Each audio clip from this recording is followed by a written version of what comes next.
Well, we are due some rain tonight, so I started spreading some Japanese millet down here in this paddock the heifers have been in.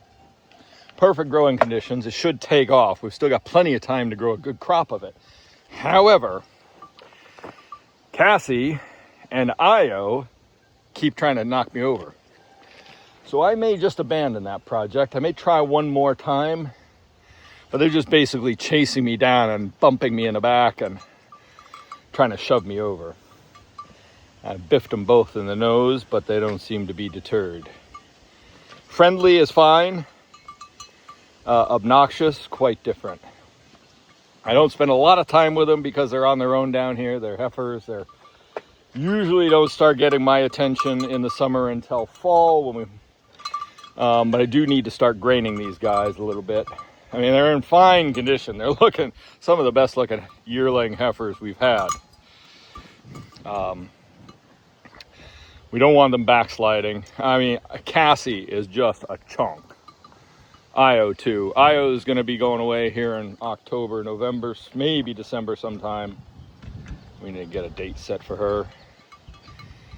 Don't want to carry her through the winter. Bad enough we're going to be carrying Ganymede and Tethys through. They're quite a bit behind their growth where they should be. We have to do a preg check on Aurora and Cassie. They should both be in calf. Cassie really does look like she's pregnant, but that's deceived us before. We don't want to do an actual test on her. Demeter, who was the youngest of the three Jersey heifers, needs to get in calf still. So we've got some management to do with the heifers. They're fine for right now. Just got to make sure they've got plenty to feed, that they don't get bored, that they don't break out. Hence my planting Japanese millet. If this rain comes good, given the conditions that happened up front with it, this stuff should just crank out the forage, hopefully. Anyway, I may just chuck some in that paddock till this bucket's empty. But I'm going to give one more shot. If they really get that much more obnoxious, I'm not going to plant the whole field. Well, first thing in the morning, and what do you notice? Cool and foggy. We did get a bit of rain. We got 0.2 of an inch. Not even a 1/4 inch. So it may rain a bit today. I'm glad I didn't spread urea. Would have been a waste. It might have washed in, but then again, it might not have. The manure's out there, though, doing its job. I'm just down here checking cows. I got to bring them a bale today.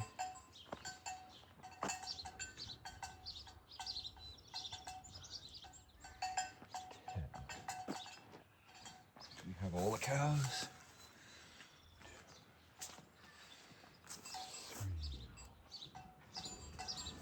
Yep, all the cows. It'll be interesting to see if any of that millet seed that I spread out there yesterday takes hold. This was sort of the perfect amount of rain because it was light and steady. Not too heavy, nothing to cause rivulets or runs or flooding. And just enough to wash that seed, make soil contact, and swell it. Millet's a small seed, and in many ways, it can be like a weed or be invasive because it's so productive. It just grows. So I'm hoping that it'll take over and create a nice thick crop there in the heat, because we're still... this year is weird. It's abnormally cool. I would not expect fog in July. End of August, yeah. September, totally. But it's barely 65 degrees out today right now. And we're getting late in the morning. And so, yeah, this is abnormal in an abnormal year, and I feel bad for the rest of the country that's burning up. And there's places here in Maine that have seen rain this whole time where we've been droughty. I'm really glad to see this. I wish it had been 1/2 inch instead of barely 1/3 of that.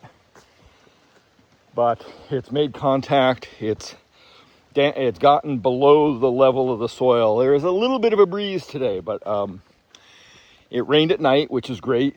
The sun isn't going to come out. It's not going to be very hot today until later.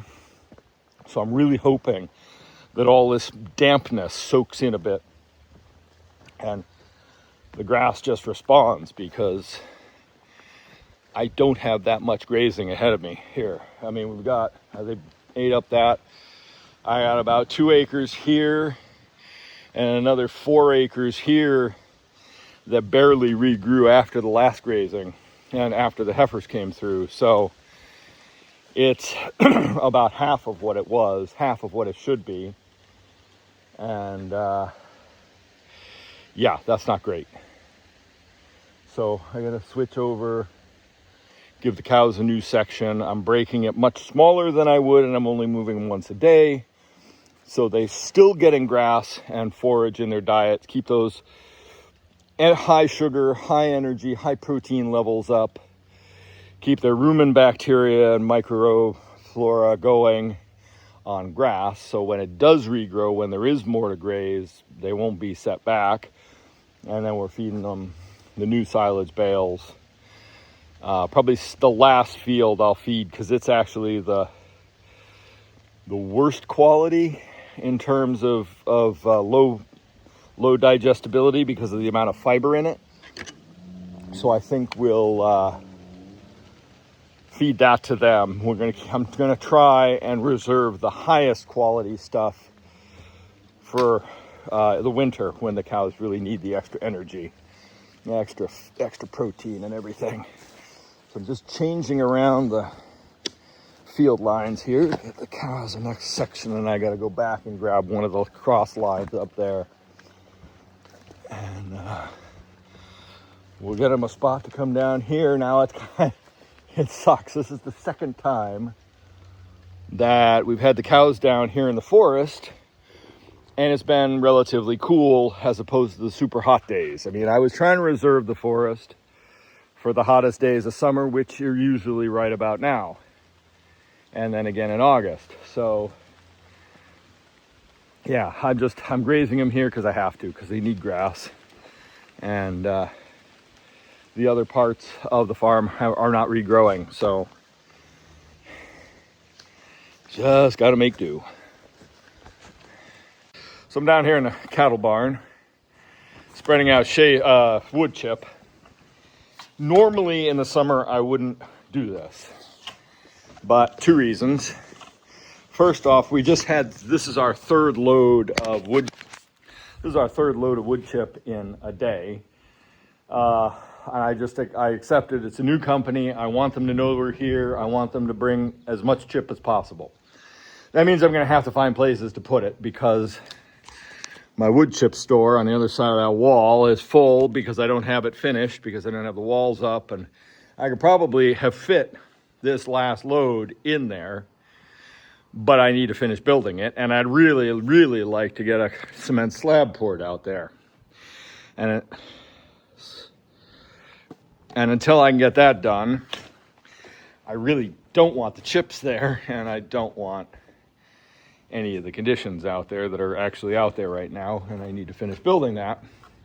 Probably not going to happen for a couple months, if at all, this year. So I decided to put the wood chip in here, because why not just store it where I need it? And a little too much in here right now for what I want to achieve, but I did bank some up along the outside walls so that I can mix it in as needed. The other reason I decided just to go ahead with this, normally I do this in preparation for fall, kind of late September, early October. But because of the drought this year, because this is the second year of drought, and because I know what to expect if we do go through drought again, having done this for a few years and kind of got an idea what needs to happen, and also we're only towards the end of July. We still have August and September to go, 2 of our hottest months, especially August. So I don't know if we end up in a doldrums in August, or some kind of hot situation where the cows need to be indoors.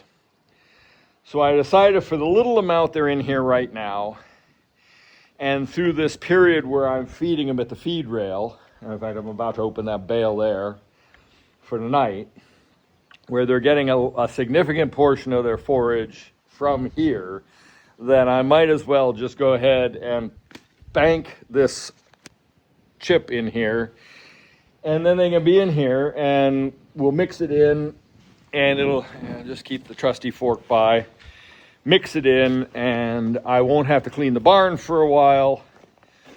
They'll be clean. So that's why I decided to do this.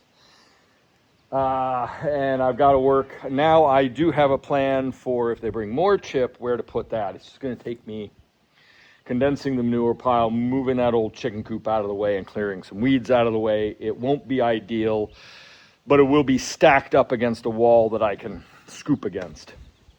Because the problem with wood chip, and certainly where I have them dump it up in the dooryard, it's kind of hard to collect without a shovel. After a point, you can only scoop so much before you just start shoving the pile around.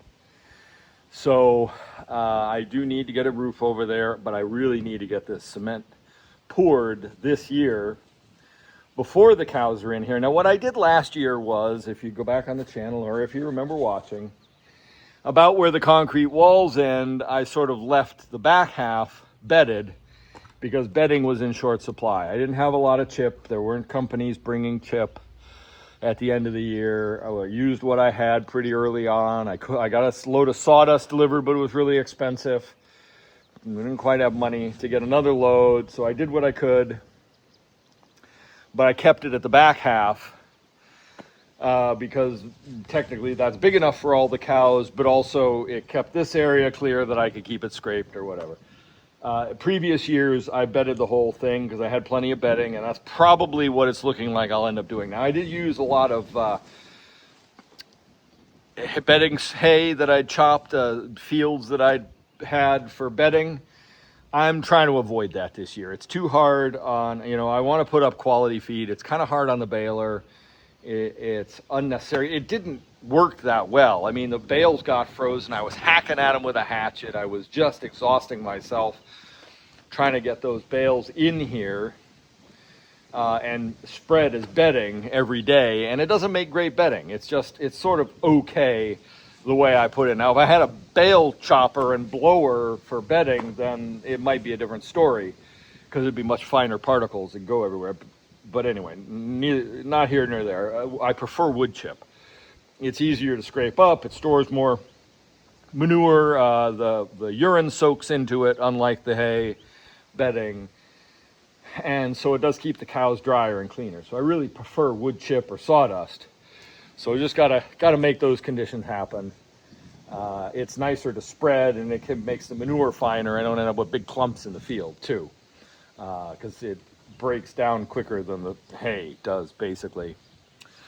So yeah, I just kind of preparing for any circumstance here, making sure the cows stay clean and comfortable, because they are going to be out of forage in probably 5 or 6 days. Just depends on how well the front of the pasture grows, but I kind of want to leave that for at least another week after that so that it has a good chance to establish and grow. Now, hopefully that little quarter-inch little tickle of rain we got will be enough to wash in the rest of the manure and give it a head start and start it growing. Not much. I mean, you're not going to get much grass growth out of a quarter-inch an acre, spread over. It's a couple, I forget what a inch of rain per acre yields several 100,000 gallons, but that wasn't enough to do this. It'll be burnt off in a couple days.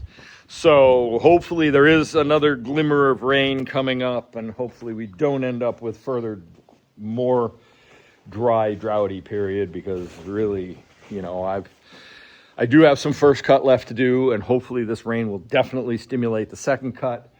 We've got more than enough bales right now to eke by.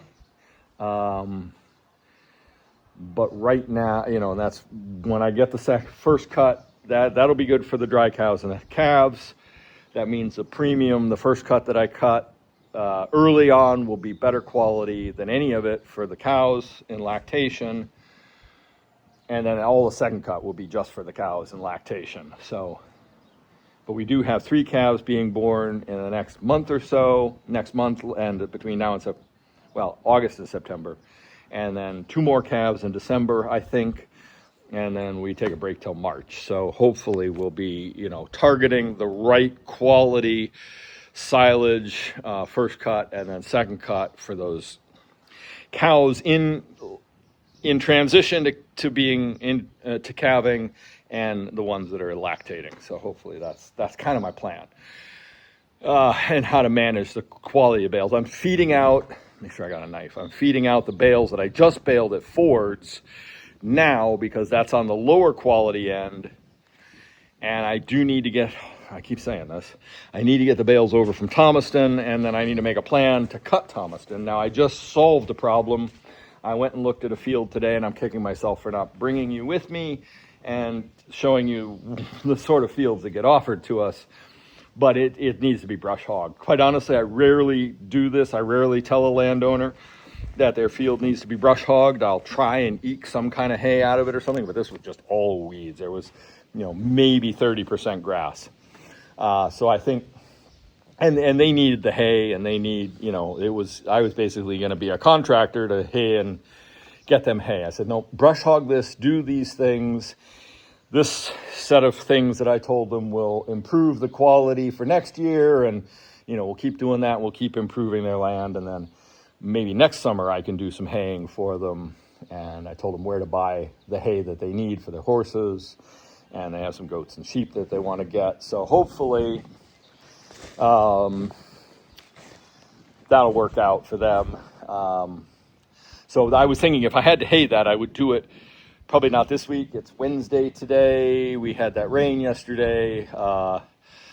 Thursdays tomorrow. We've got open farm day on Sunday, and Allison's gone to a sales event on Saturday, so I have to be here. I can't be in a hayfield.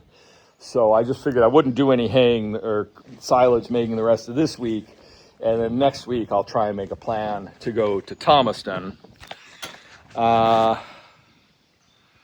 There are a couple other fields in the neighborhood I'd rather do first, but if I have to, I'll just go to Thomaston, get that knocked out, get this year's forage taken off the ground, and then see if I can't make arrangements to get it all brought back. Because it's pointless. I mean, it's a 40-minute trip over there, so we're talking an hour and a half practically round trip by the time I load bales. I can only haul 6 at a time. Even if I did it every day, it would take, for what's left there, it would take a week to get what's left there brought back 6 at a time. And that's eating up, hour and a half, 2 hours of every day for 6 days. So that's, and a lot of wear and tear on the tractor. So I need to figure out a way of getting those bales back here in a more effective manner.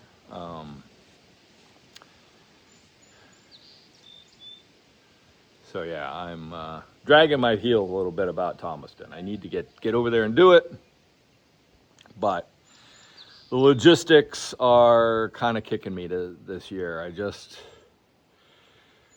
it's already, in my mind, it's already gone by. I know it's a later quality, it holds its quality a little bit later. I've cut it first cut as late as the end of August. So, and it was fine. It was good. There was a lot of clover growth and everything there. So I'm not too worried. It's going to be late first cut, and I don't get a second cut out of there yet. So I want to get that wrapped up and then focus on our own second cut, because it's going to be higher quality than anything else. And there may be some other fields that I'll do late first cut in.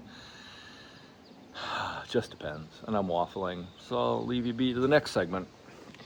So I'm happy to see the cows tucking into the bale. They've just come up the hill, and I opened the bale for them. It's a mixed bag. They didn't eat all of the previous bale. 2 half bales. One was pure this marsh grass, and the other one had a lot more of the regular pasture grasses and a lot of clover. So I'm happy to see them tucking into this bale, even though there is some marsh grass mixed in. The marsh grass does not chop well. It stays pretty long. I haven't figured out, obviously it needs to be cut way earlier, but I don't have that luxury in all the fields. So it's mixed in. They definitely don't like the Canadian blue stem that I cut, and I'm afraid there's like 3 or 4 whole bales of that. I'm sure the heifers will eat it. And the calves seem to be eating the stuff that the cows are rejecting. So I have a theory that maybe it's because I haven't fed a lot of these pastures to these cows. Now, if I feed them to the calves, when the calves grow up to be cows, they'll have a taste for it and they'll at least eat it. That's my theory.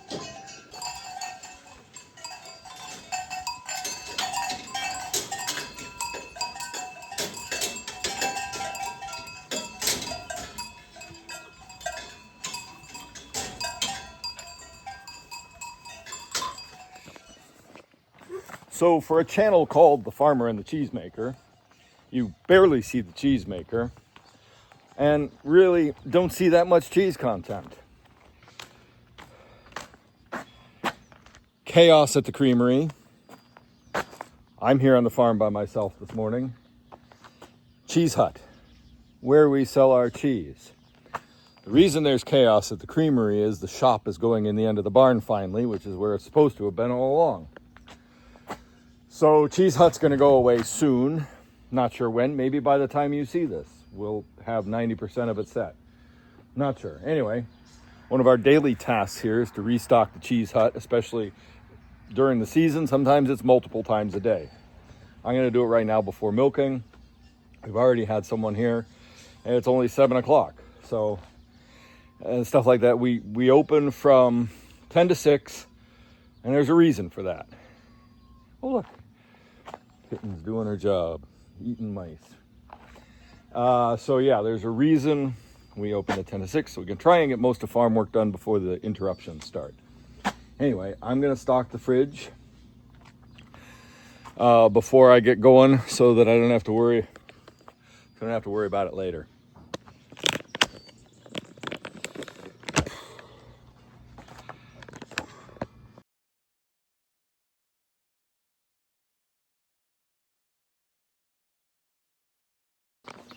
Allison's up at the bread fair today. She left really early, which the other reason I'm late is we got to get her out of here so she can drive the hour and a half north to where the bread fair is. So she's going to set up for sales there. I don't know how busy it's going to be here, so I've stocked the fridge with what we have. We're missing a few cheeses because she had to take everything that was ripe and ready up to the bread fair because there's a lot more traffic there than we'll see here today. So we've got Medallion, only a couple of those.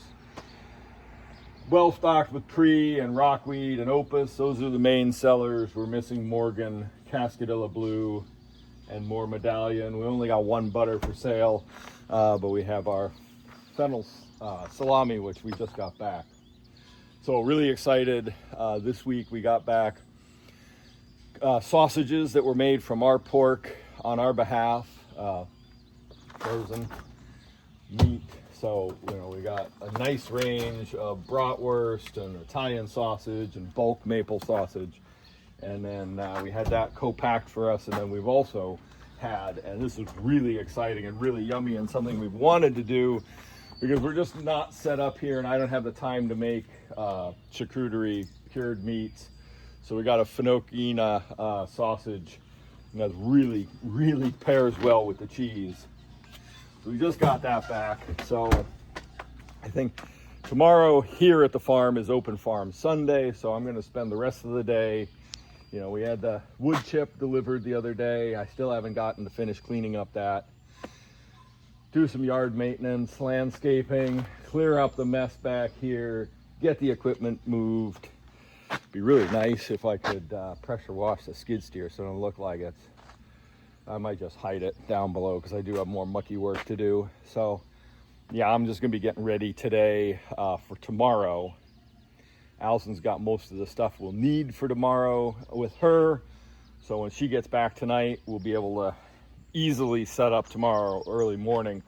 Normally the event Open Farm Sunday was from 11 to 2 or thereabouts. That's how it historically had been. Now it's at 10, starts at 10, and somewhere they accidentally posted it starts as early as 9, which is ridiculous because we just can't get everything done and all the milking and chores and get set up in that amount of time. So we may have to set up, I don't exactly remember when Allison's getting back today. We may have to do some of the, that's what's happening today, Saturday. What, the 24th of July? Something like that. I don't know anymore. Get this back in the kitchen and get going with milking. Here. Sit.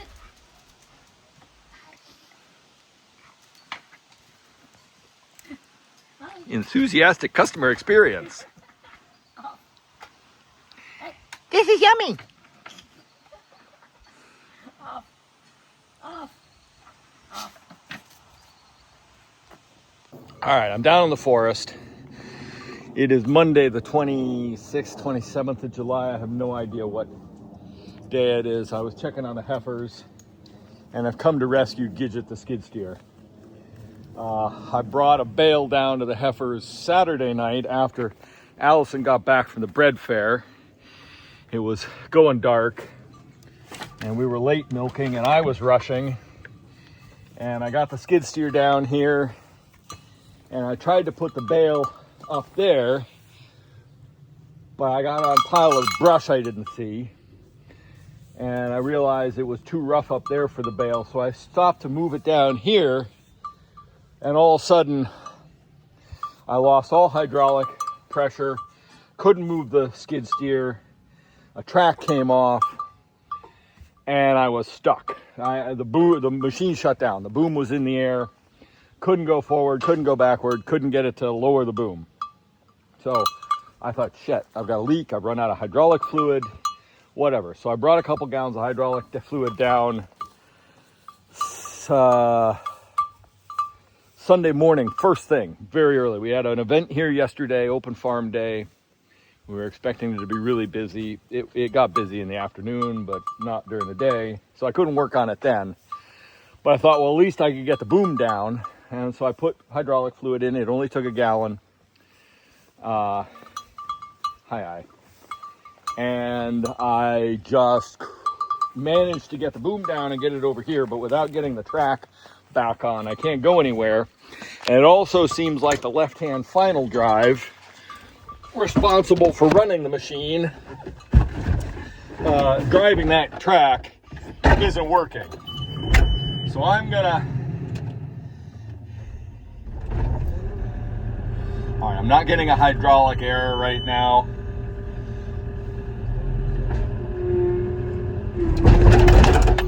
I can drive, that's good. I couldn't do that the other day. So I'm gonna see if I can get this track back on. It's not critically off.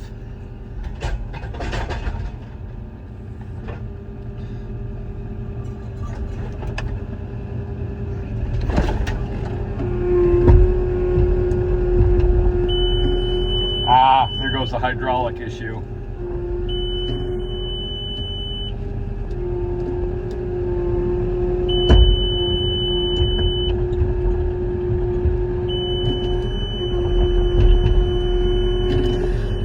Yeah, I don't know. I didn't bring any tools down other than a block of wood to see if I can get that track back on, but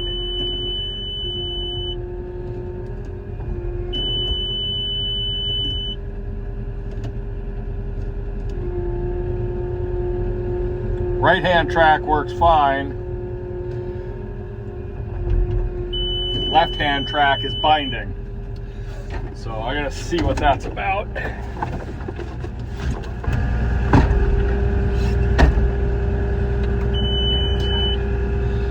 Let's lower this without putting it on my feet.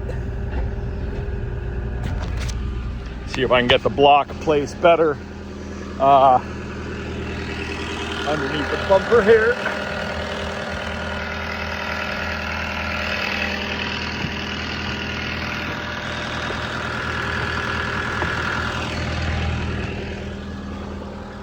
This is the worst possible spot to be stuck down here because I can't, with the heifers here and the dirt and everything, I really can't work well here. And it's also quite a ways off from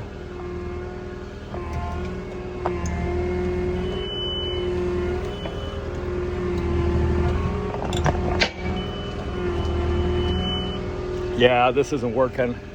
I hate lifting the skid steer off the ground with a grapple because it could break the grapple. It's not meant for that amount of pressure. Yeah, this isn't gonna go well. I thought this would be an easy fix, get this track skip back on, because it's literally just off at the back end. I'm gonna have to bring a lot of tools down here and fight the damn thing. Sucks, I got so many other things to be doing today. I really don't have time for this. But I gotta have the skid steer, and it's actually the fact that this left-hand track isn't working could be symptomatic of something much worse.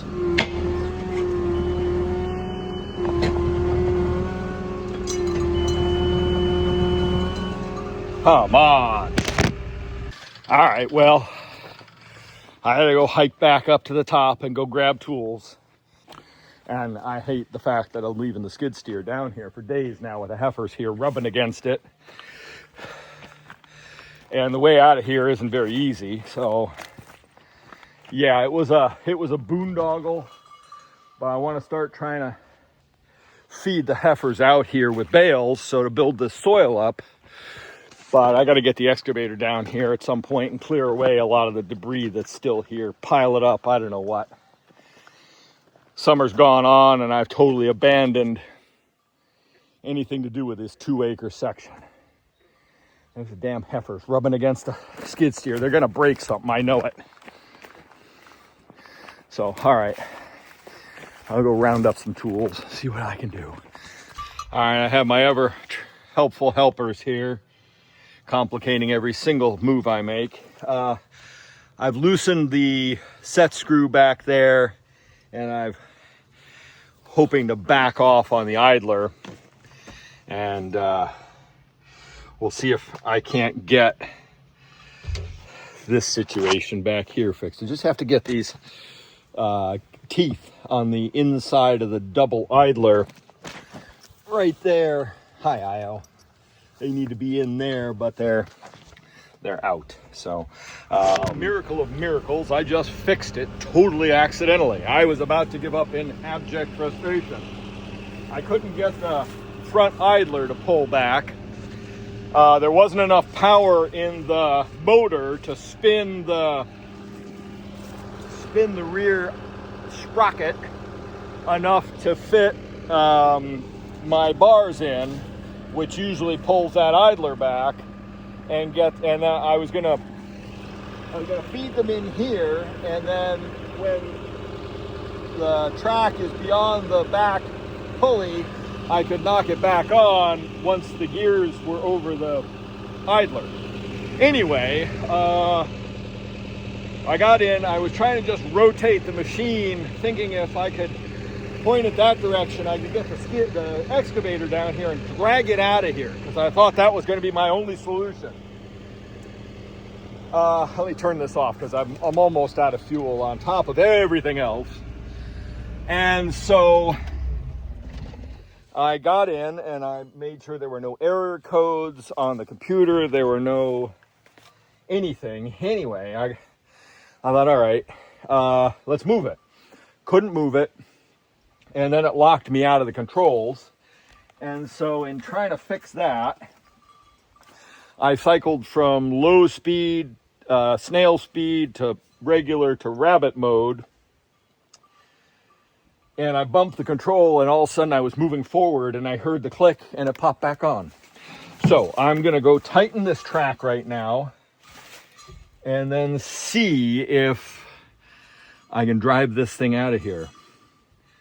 The only problem is the only way out of here is up, and I am dangerously low on fuel. I have never run this out of fuel, so I would not like to find out what happens when I do. But now I got to put the, this is the grease nipple track control tightener doohickey, which is a pain in the ass to fit in. I got to get it back in place. And then hopefully I've got enough grease in my grease gun to get the track tightened back up enough to climb out of here at the very least. Yeah, this part is never fun because I got to put my hand through this tiny little opening, which my hand doesn't like to fit through, and I got to thread this, and there's a pile of grease in there because basically you use that fitting to pump the grease up against a spring, and yeah, lots of grease. You pump. Let's see if I can wipe this stuff off with a cloth.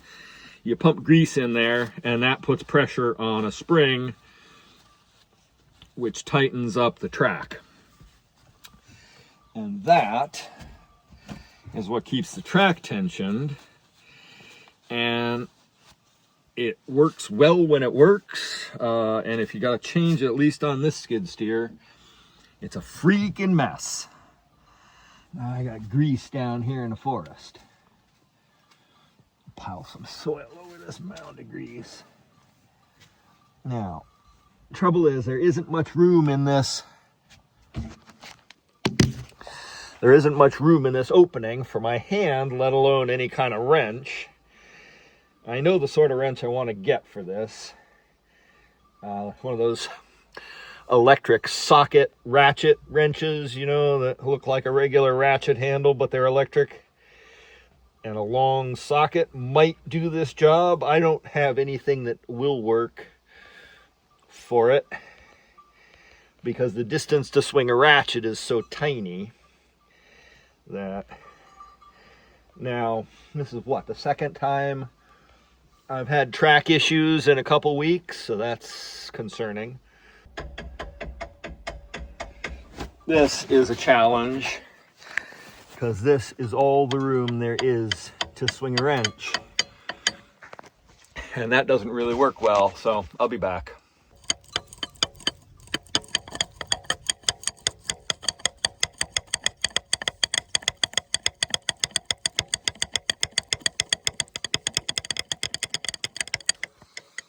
Yeah, I gotta do that until this is tight. It'll be a while. And finally, lots of grease has to go back in. Get that track tensioned and pumped up so that it doesn't pop off again in any hurry.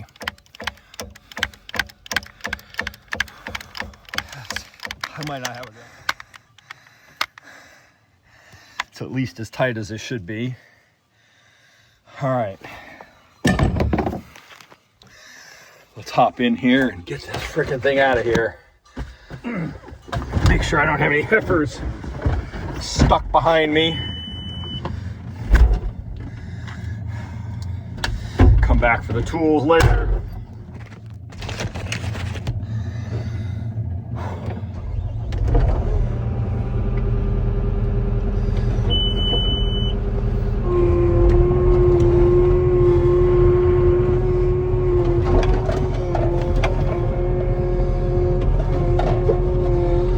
Now I got this jug of oil in my way.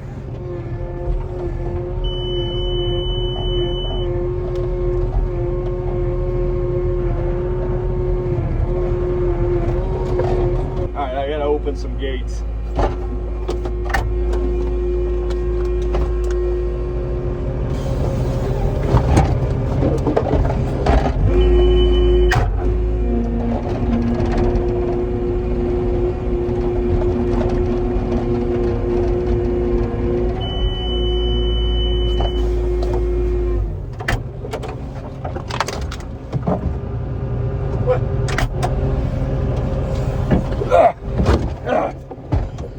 Get through this gate before the cows do.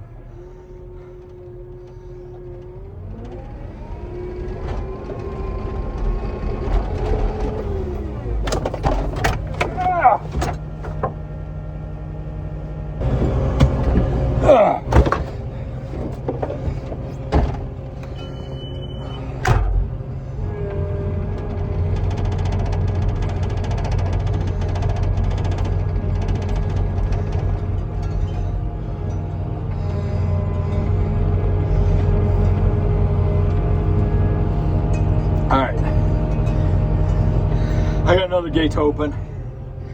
I think I'm just gonna make it so I can just drive the skid steer from outside to get through this gate, because I don't want the cows getting out into the farmyard.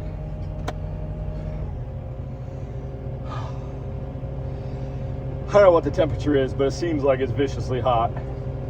I know we're not supposed to get up into the 80s the beginning of this week, so we're gonna be in a almost 90 by the end of the week again. It's been fortunately really cool. Anyway, I gotta get out of here because I'm running out of fuel.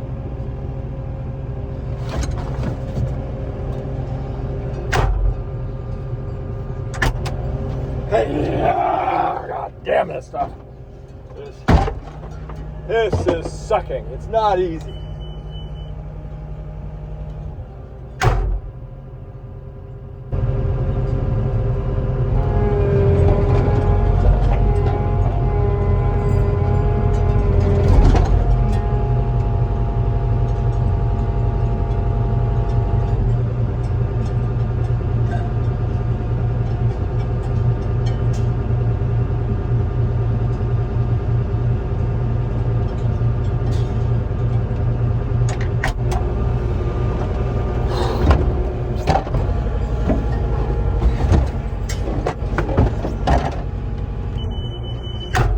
Okay, managed to get through there. Let's get up to the top of the hill. Sucks living in a valley sometimes. Park it here in the shade by the fuel.